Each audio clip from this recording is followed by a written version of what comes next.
Wonderful to be here. It's wonderful to know that Jerry has a message for you on faith for 2 weeks from now. So it's quite appropriate that I speak to you about doubt today. So I give you the disease, Jerry will give you the cure. I must apologize for the quality of my slide presentation. I don't have the talents that the media team has, but I was in preparing this message.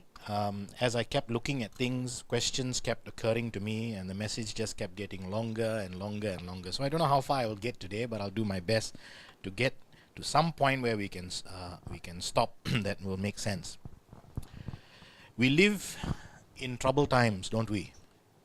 Every day we wake up, we read the newspapers, we see what happens around us, and sometimes it causes us to struggle with questions about God, but not just questions. There's worry, there's despair, there's uncertainty, there's fear, there's concern, and sometimes there's sorrow. I want to speak to you about what doubt is. You know, Sun Tzu says in his Art of War, you must know your enemy, and doubt is an enemy. It creeps into your mind, it causes you to lose confidence, it causes you to lack faith. So we need to know what it is. And what is the kind of doubt that we must deal with? Okay. Now, the wisdom of the world tells us that we are to doubt everything. René Descartes says, if you would be a real seeker after truth, it is necessary that at least once in your life you doubt as far as possible all things. And Buddha says, doubt everything, find your own light. So we are to search for truth on our own, is the wisdom of the world. The Christian view, some people say amongst the Christian community, you can have no doubt. Nothing should ever enter into your mind that is contrary to your faith or your belief. You cannot be a Christian if you have doubt. And yet others will tell you, well, if you do not have doubt, then how will you gain knowledge? You will become complacent. If you do not doubt, you will not ask. If you do not ask, you do not get answers. If you do not get answers, you do not know. If you do not know, you cannot have faith. So which one's right? You will then turn to the Bible, as we all do, to look for our answers. And in the Bible itself, you will find cases of confusion. So let me go to that. The first passage I want to talk about is 1 James 5 to 8. Now let me read this. If any of you lacks wisdom, you should ask God, who gives generously to all without finding fault, and it will be given to you. But when you ask, you must believe and not doubt. So there's no room for doubt for James. Because the one who doubts is like a wave of the sea, blown and tossed by the wind. That person should not expect to receive anything from the Lord. Such a person is double-minded and unstable in all they do. Now, we all know the first part when he says, when you ask, you must believe and not doubt, because he who doubts is like a wave of the sea. And we are very familiar with the third part. Such a person is double-minded and unstable in all they do. It's the middle part that really worried me. It says, such a person shall expect nothing from God. So if you doubt, you get nothing. Now that seemed to me such a harsh thing for a loving God who places us, and we find ourselves in a fallen world. We can have no doubt, because if we have doubt, we will receive nothing from God. Now, I have had doubt many times. I have had doubt leading to points of despair. But God has still given me. So what does this mean? God has still blessed me. And I'm sure many of you have entertained doubts and worries and concerns. You see, if we live a life completely free of doubt, completely free, no doubt at all about the sovereignty of God, the power of God, the strength of God, His provision, His love, His mercy, His forgiveness, Will any of us wake up worried? Would any of us be hungry? Would any of us not get what we need from God if we lived a life completely free of doubt? There would be no worry at all, and yet none of us can say that we have ever lived a life completely free of doubt.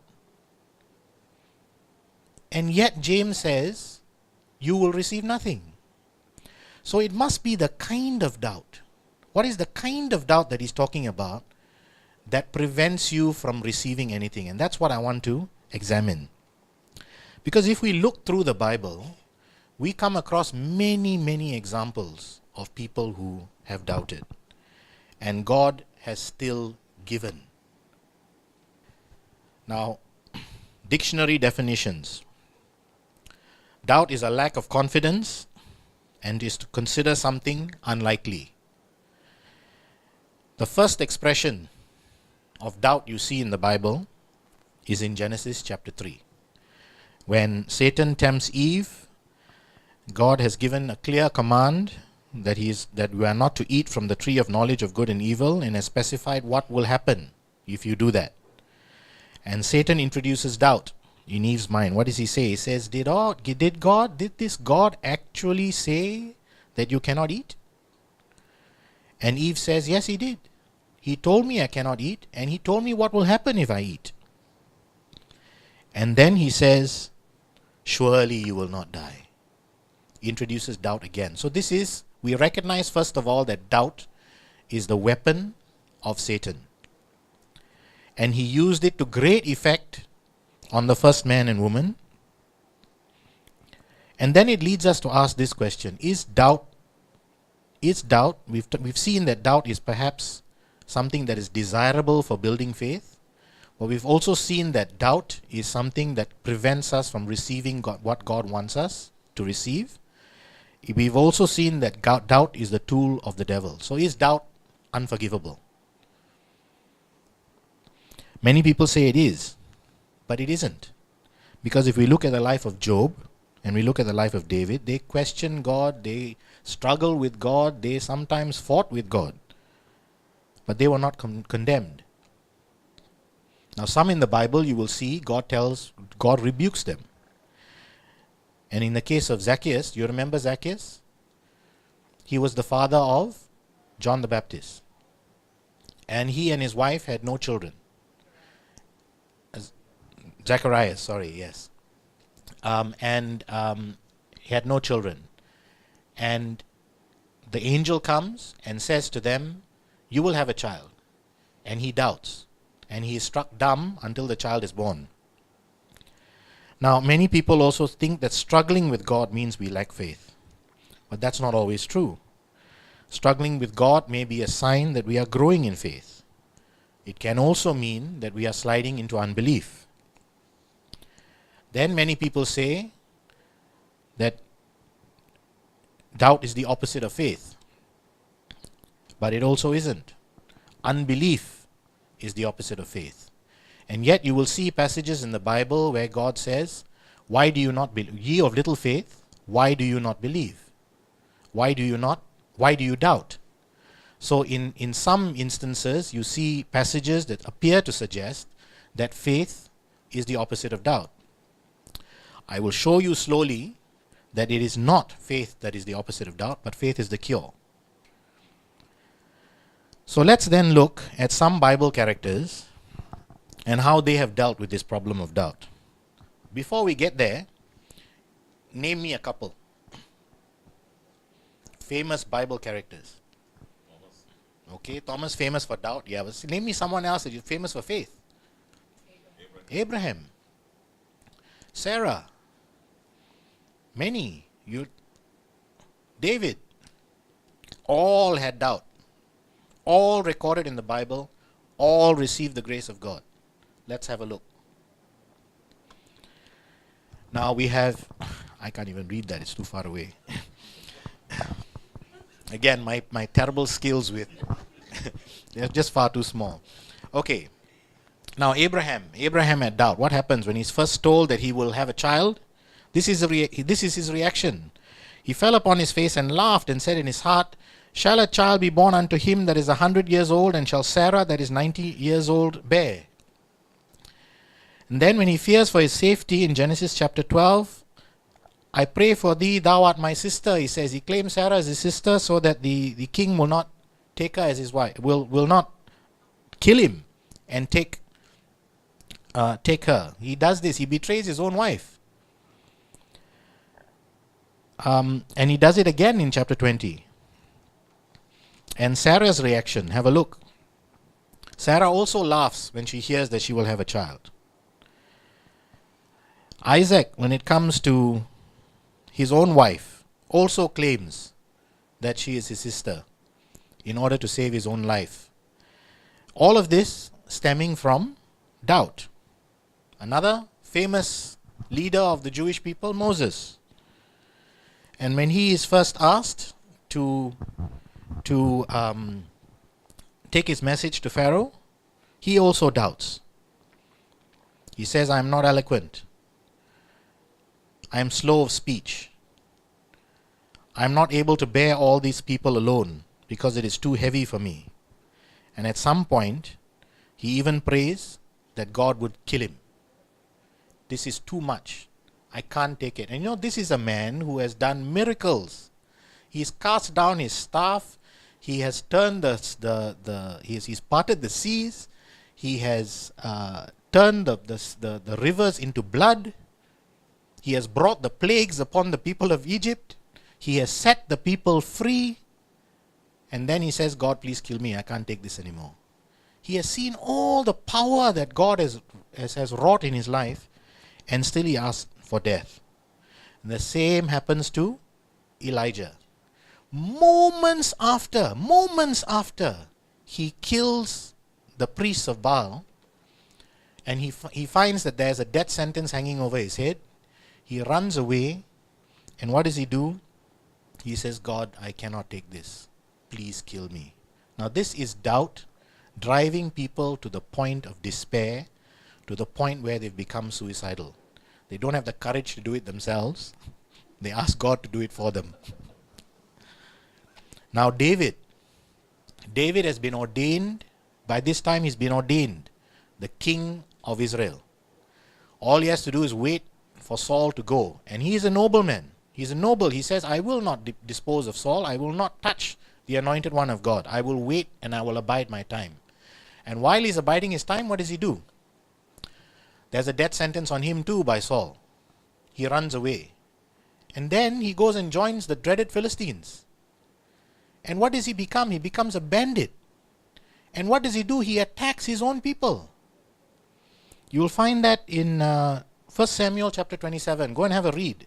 It's a very interesting story of how this man, who has been touched by God, who has been helped in the desert to overcome lions and so forth, who has overcome Goliath and is now running away and decides to join the very enemy that he has sworn to defend Israel against, and then from there attacks his own people. Again, doubt driving you to a level of despair when you begin to do something contrary to your own calling. Now let's maybe look at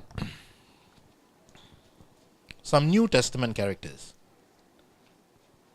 Now we come to New Testament.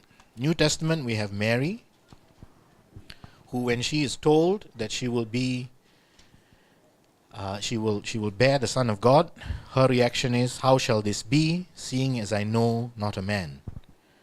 We all know the story of Thomas. It was part of last week's sharing.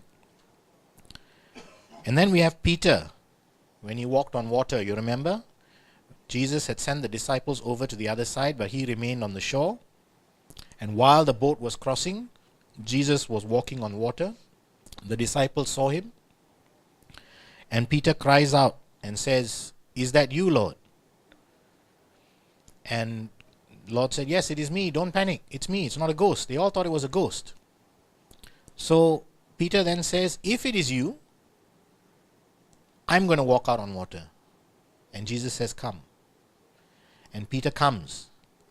And then when he sees the storm around him, he loses confidence and he begins to sink. And he calls out. You remember the story, right? Now, one of the things that I struck me the most was again part of what was shared last week, and it's funny again, isn't it? How Yvonne touched on this yesterday, and then it was actually this message was already prepared last week. And so when she touched on it, I thought to myself, okay, that's a fairly nice introduction to what I have to say. So again, it ties in with what Jerry is saying, that the timing of these things, the way things are operating through people who are not even talking to each other, is just an amazing coincidence. So let's look at the life of John the Baptist. Now, John the Baptist has just been arrested, and he's lying in prison. And this is the story. And it came to pass, when Jesus had made an end of commanding his 12 disciples, he departed thence to teach and preach in their cities. Now when John had heard in the prison the works of Christ, he sent 2 of his disciples. So John is in prison, he sends 2 of his disciples, and said unto him, Art thou he that should come, or do we look for another? Now this is not very long after the dove came down in the presence of John after his baptism, and John had been the one that baptized him.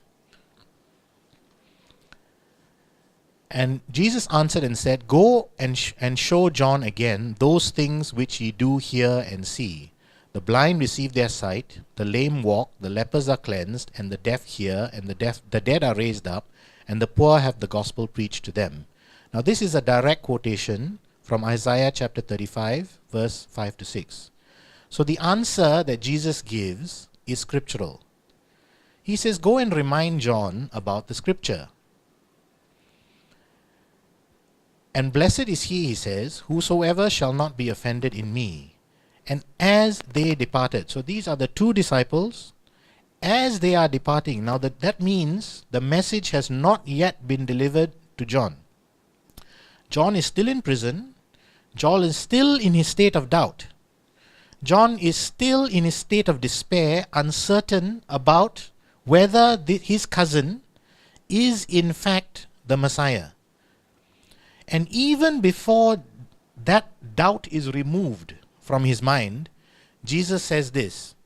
Jesus began to say unto the multitudes concerning John, What went ye out into the wilderness to see? Why did you go out into the wilderness? Did you go to see a reed shaken with the wind? But what went ye out for to see? A man clothed in soft raiment? Behold, they that wear soft clothing are in kings' houses. But what went ye out for to see? A prophet? Yea, I say unto you, and more than a prophet, for this is he of whom it is written, Behold, I send my messenger before thy face, which shall prepare the way before me. Verily, truly, he says, I say unto you, among them that are born of women, there hath not risen a greater than John the Baptist. He affirms John the Baptist while John continues in his state of doubt. This is the grace of Jesus. While you continue in your state of doubt, Jesus continues to affirm you. Don't forget, he is still in prison. He is wrestling with his doubts. He's living with uncertainty. He is unsure about Jesus. He has not received the answer yet. And then Jesus says, even when John is in doubt of me, I am not in doubt of John. He affirms his faith in John while John is still in doubt. He knew that underneath those doubts, there was still genuine faith. Jesus is saying, John is my man even with his doubts. Now you see what an incredible affirmation that is. And so when you have doubt, remember, many Bible characters have had doubt.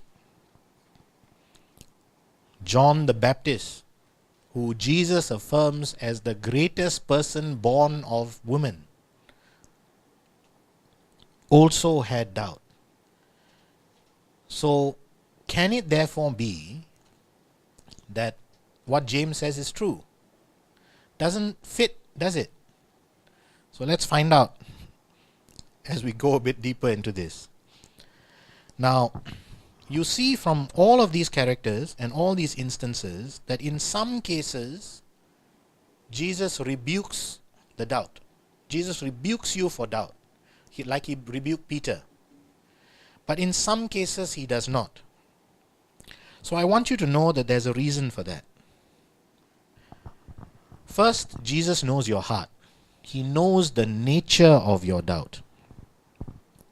And so he knows what it is that drives your doubt. So we also need to know what is the nature of our doubt. What is the nature of our questions? What is the nature of our uncertainty? What drives it? We must also know the difference between doubt and unbelief. Because we will see shortly that it is unbelief that is the problem.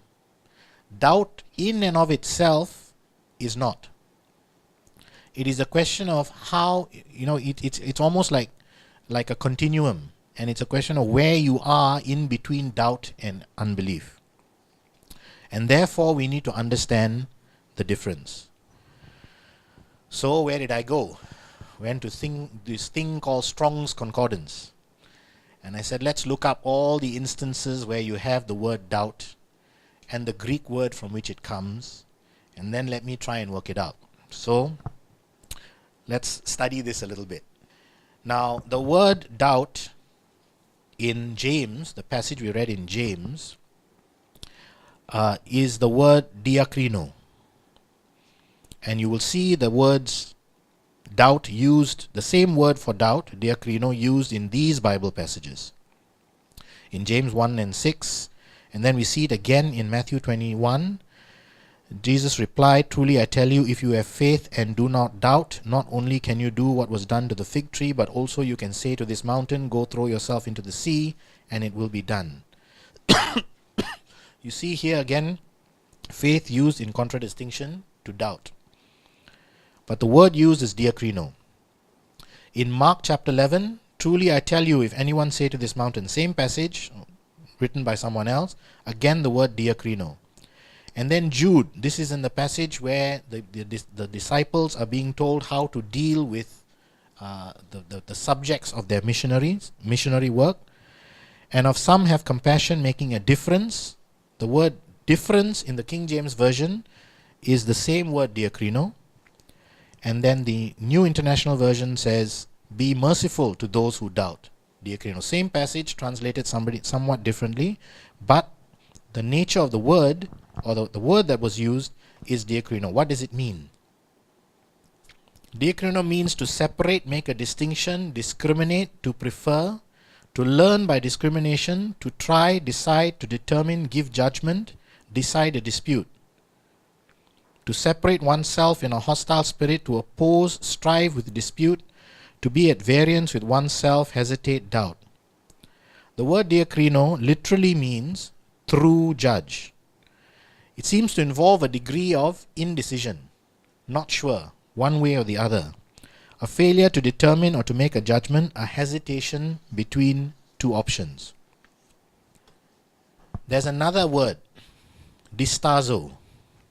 That's used in the context of Matthew 14:31, and he said, "Come." And when Peter was come down out of the ship, he walked on the water to go to Jesus. But when he saw the wind boisterous, he was afraid, and beginning to sink, he cried, saying, "Lord, save me." Immediately Jesus reached out his hand and caught him. "You of little faith," he said, "why did you doubt?" The word here is distazo. And then in the second part of, in the later part of Matthew, it says, "When they saw him, they worshipped him, but some doubted." This is after his resurrection. You remember Jesus appeared to many people. Even then, they worshipped him and they doubted. But the doubt in this case was distazo doubt. And distazo doubt means to stand. Taking two stands. It means to doubt or waver, to be skeptical, mental wavering, lack of conviction or commitment. Distazo seems to involve a sense of uncertainty that comes from giving up one's convictions. Now there are several other words There are several other words that use the word doubt and use a different Greek word for doubt, but they are all in different contexts, and I won't trouble you with them. Those that are used in the context of faith and belief are the only ones that I want to focus on. Now, we then go to the word that is used for unbelief. It is used in this context. The first word is epistia, and he did many mighty works there because of their unbelief. He did not many mighty works there because of their unbelief. You remember there were certain parts of Galilee that Jesus went to, and the Bible tells us that he was unable, or he was unwilling to do his miracles there because of the unbelief of the people. Matthew 17, and Jesus said to them, because of your unbelief, for verily I say unto you, if you have faith as a grain of mustard seed, you shall say unto this mountain, remove hence to yonder place, and it shall be removed, and nothing shall be impossible unto you. And then in Mark chapter 6, he marveled because of their unbelief, and he went round about the villages teaching. And in Mark chapter 16, afterwards he appeared unto the 11 as they sat at meat, and upbraided them with their unbelief and hardness of heart, because they believed not them which had seen him after he was risen. It's strange, isn't it? Here we see Matthew chapter 17 talking about mustard seed faith, and the word is used is unbelief. Again, but in other parts, talking again about the faith to move mountains, Jesus used the term diakrino, which is different from unbelief. Then in the next slide, we see what is the meaning of epistia. It means unfaithfulness or faithlessness, want of faith, unbelief, weakness of faith. Usually interpreted in the later editions, I found from my studying that the word is interpreted faithlessness, disbelief, and unfaithfulness. And then we have the final one, which is apatheia. Apatheia is the worst kind. In Ephesians 2 we have, wherein in time past ye walked according to the course of this world, according to the prince of the power of the air, the spirit that now worketh in the children of disobedience. Right? We know that we are talking now about those who are under Satan's control, called in the Bible children of disobedience. The word disobedience there actually comes from the word apatheia.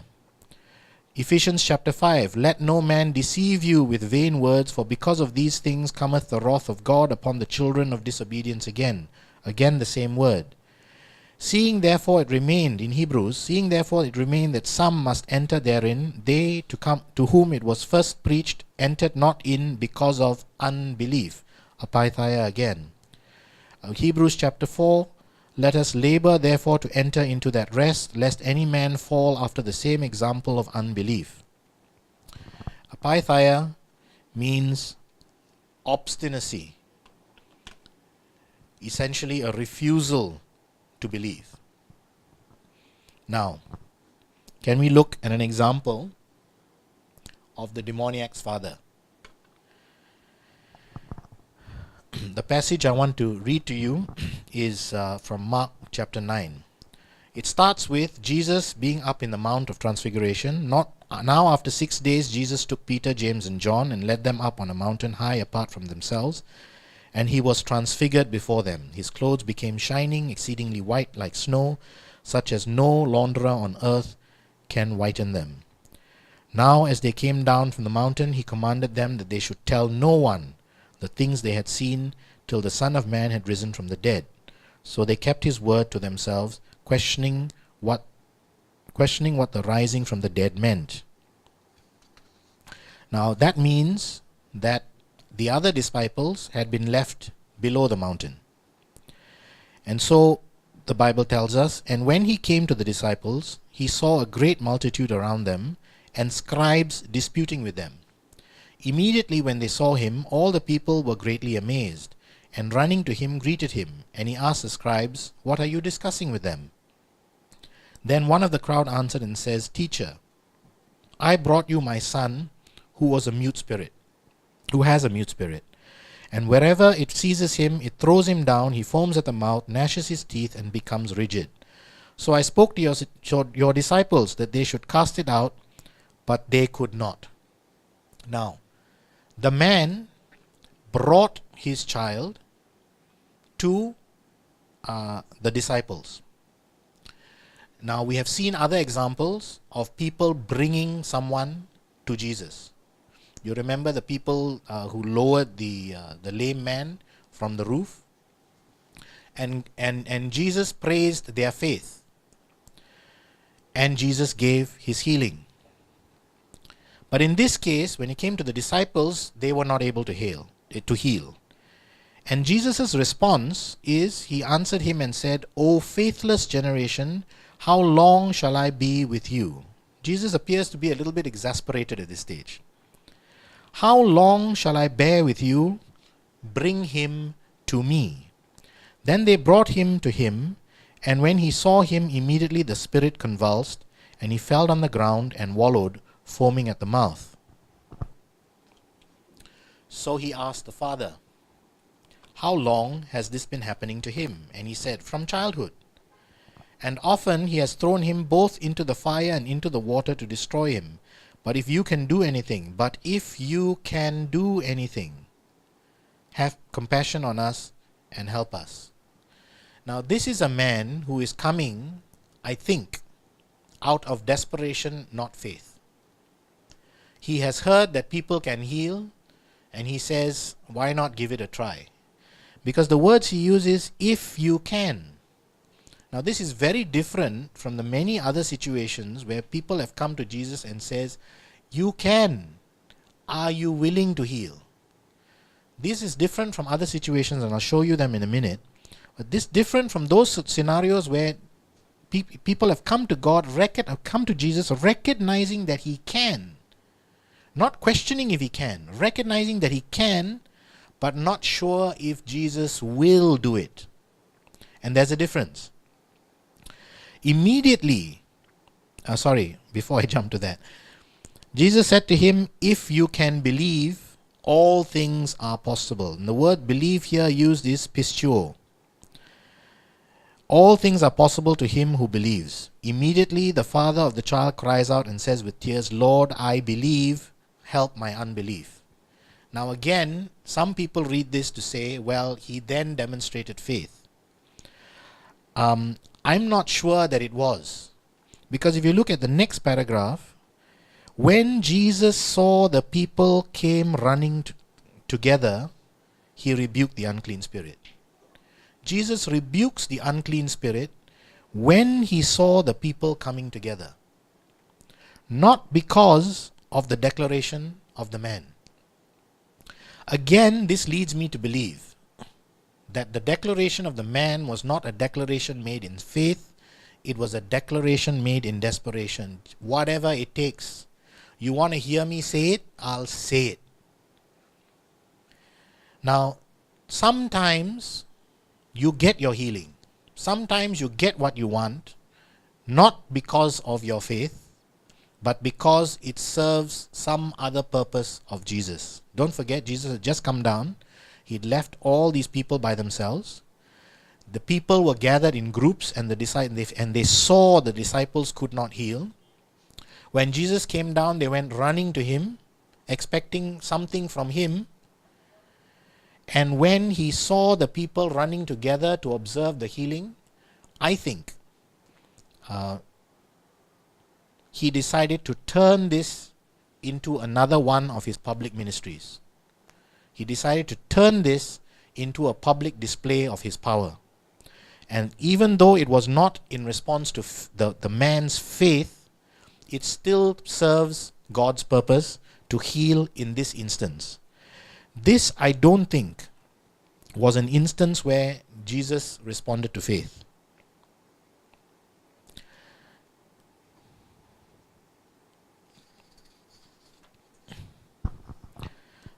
And I say this because in both these instances, there was a qualification.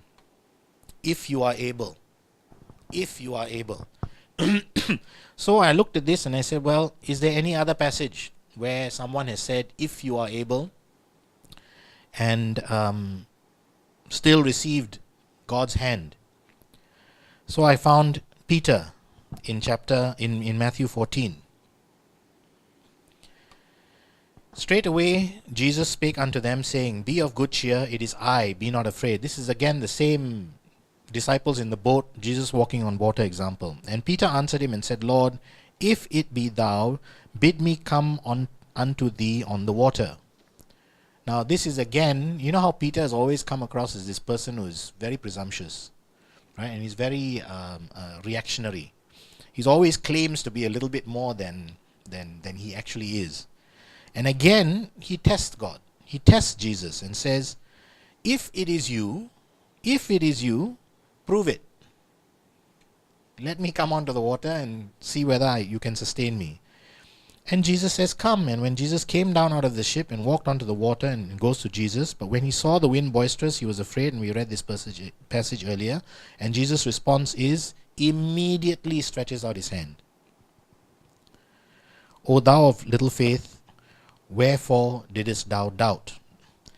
Now this is completely, as I said earlier, different from the centurion who sought the help of Jesus, and the Syrophoenician woman. Remember her, the Gentile lady who said even the dogs are entitled to receive crumbs from the master's table.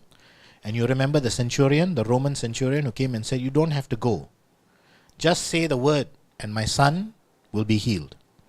Now in all these instances you see situations where Jesus has told, Jesus responds to faith because there is belief in what Jesus can do even before he does it. So there appears to me to be a fair bit of confusion between situations that we are to treat as doubt, situations that we are to treat as unbelief. So this is my little attempt to try and put it together for you.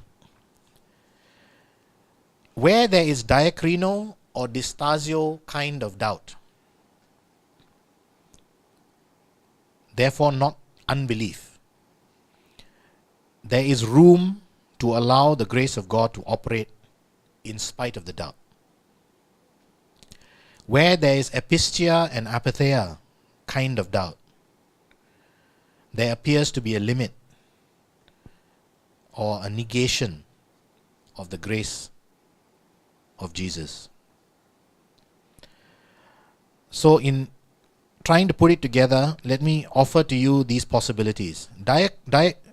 Diakrino is a question, can God really heal me? I guess I have nothing to lose by praying. Distazo prevents or limits the power of God. Epistia, perhaps it is not God's will. Perhaps I am not good enough. Apatheia causes ambivalence and eventually possible rejection of the gospel. God hasn't come through, I just don't care anymore. And a good example of that is Job's wife when she says, curse God and die. Note that diakrino and distasio involves wavering after a decision has been made to believe, whereas epistia and apatheia involve a failure to fully commit or hold on to the belief. And for me, I think that's the difference. If you have committed to God, if you have made the decision in your mind and still carry doubts, the grace of God can operate. But when you have not made the decision, when you have not chosen, then you do not cling to what you have chosen, then there is no room for the grace of God to operate. So I ask you, test yourself. When you deal with your doubt, test yourself. Ask yourself, what is the nature of your doubt? Is it a struggle of your mind, or is it a hardness of your heart? Then ask yourself, what is the attitude of your doubt? Does it come from pride, or does it come from uncertainty? And then ask yourself, what is the duration of your doubt? You know, the Bible always tells us we are what we think. We become what we think. What goes on in your mind and how long you allow it to go on determines what you do. And you know, it's very funny because that is exactly the same way you deal with temptation. What you carry in your mind, what you allow to grow in your mind, will then become what you do. When there are thoughts of evil in your mind and thoughts of sin in your mind, what does the Bible tell you to do? Rebuke them. Do not let your mind dwell on those things. And the same applies for doubt. Do not let doubt lurk in your mind. I come now to the meaning of James, the real meaning in James, chapter 1, 5-8. If you look at the Amplified Version, it reads as follows: If any of you lacks wisdom, that is, for guidance through a decision or circumstance, he is to ask our benevolent God, who gives to everyone generously, without rebuke or blame, and it will be given to them. But he must ask for wisdom in faith, without doubting God's willingness to help. Do not doubt God's ability or God's willingness. You must have by that time made the decision about who and what your God is. If you have made that decision, then you may doubt not God's ability and not God's willingness. And that is the kind of doubt that displaces his ability to operate. Uncertainties and questions and fears and worries will come into you. They do not displace God's ability to act or willingness to act if you believe in his ability and his willingness. He does not turn you away for your uncertainty. He turns you away for your unbelief. He cannot operate unless you have a willing heart to receive. He cannot therefore have you wavering between choices. You must make the choice, and it is in that context that God tells you, that James tells you, you will receive nothing if you do not make the decision. And that decision is yours to make. For such a person ought not to think or expect that he will receive anything at all from the Lord, being a double-minded man. Dysychos is the word, unstable and restless in all his ways. Because you cannot decide, because you cannot commit. You are wavering and uncertain and doubting because you are divided in interest. You cannot serve two masters. That's what James is trying to tell us. And the same word, diakrino, is used in the context of 1 Corinthians chapter 6. I speak to you to your shame. Is it so that there is not a wise man among you? No, no one that shall be able to judge. Diakrino involves the element of judgment, decision, and something that is binding, something you've made a decision and a will to follow. T.D. Jakes says it's okay to doubt. It's what you do with it that matters. Some people, he says, birth it, and some people rebuke it. I love it. Some people give birth to doubt. Some people rebuke it. And that is what James is trying to tell us. If you waver between the world and God, you are serving two masters. Such a man shall receive nothing from God. Such a man is double-minded. Such a man will be unstable and restless in all his ways.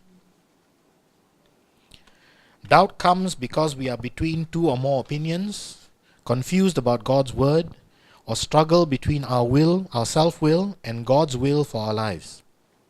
God wants us single-minded.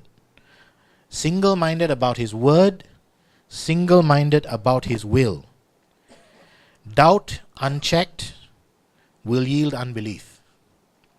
Faith overcomes doubt, And faith comes from being convinced, convicted, and single-minded about what?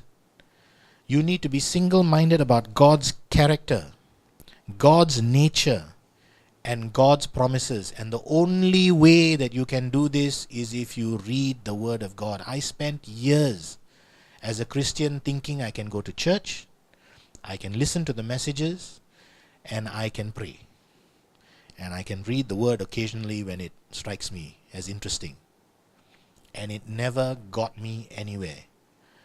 I spent 2 years reading the Word of God, trying to understand it, and learning, and it got me further in 2 years than it did in the last 35 or 40 years. You have to read the Word of God. There is just no two ways about it. Can you understand a person with whom you spend no time? Can you get to know a friend and develop a relationship with someone with whom you do not spend time? Now you can spend time in prayer, but you need to hear what that person has to say to you. And you only understand the character of God, His nature and His promises if we read what He has written to us. This is His writing to us. This is His love letter to us. We treasure so many other things in life. Treasure His Word, my friends. Treasure His Word because God speaks to us. And He will touch you in ways and open your eyes in ways that you will just not believe until you open the Bible and read. Grace, God's grace is already provided for us because of Jesus. The rest of Jesus, the peace of Jesus, the joy of Jesus. But you need to know God. You need to know He loves you. You need to know He forgives you. You need to know that God looks out for you. And so let there be no doubt. And you will only find that there is no doubt in your heart. The doubt that prevents Him from working if you know Him. I know that no matter how long I don't get in touch with my earthly father, when I go to my house, the table is laid out. My mother is waiting to look after me. My father is waiting to talk to me. How much more I know this because I have a relationship with them. You need to have that relationship with your Father in heaven. He waits for you. He is just waiting for you. So today, put your doubt aside. Take your questions to God. Take all your hopes and all your desires and just go to God and say, God, you are my Father. I come to you, and God will run to you as He ran to the prodigal son. God will run to you as He has run to me. God bless you all.